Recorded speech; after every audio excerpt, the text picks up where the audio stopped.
Chapter 4, Episode 8, When I 10 to 12 years old. Napagdesisyonan namin. Hindi na ako sasama sa Hong Kong. At dito na lang sa Pilipinas, kasama ang aking pamilya.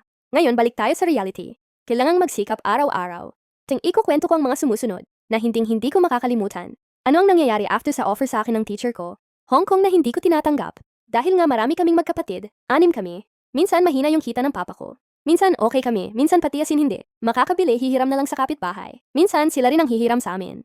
Pag sila naman ang wala, kasi nga mahirap kami at walang pera. Sa ibang kapitbahay, o kahit doon sa malayo pupuntahan namin, may mga tanim na saging, kamote, kamoting kahoy, basta kahit ano, susubukan kong manghingi.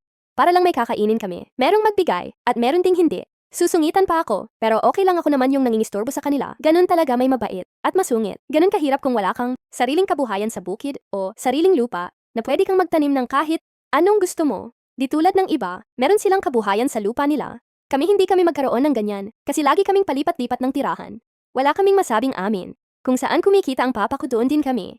Abangan ang mga sumusunod na hindi ko makakalimutan. Na hanggang ngayon gusto ko pa rin gawin. Hahanap ako ng paraan para gawin ito ulit. Maraming salamat. Ako ang inyong Ate Melbe.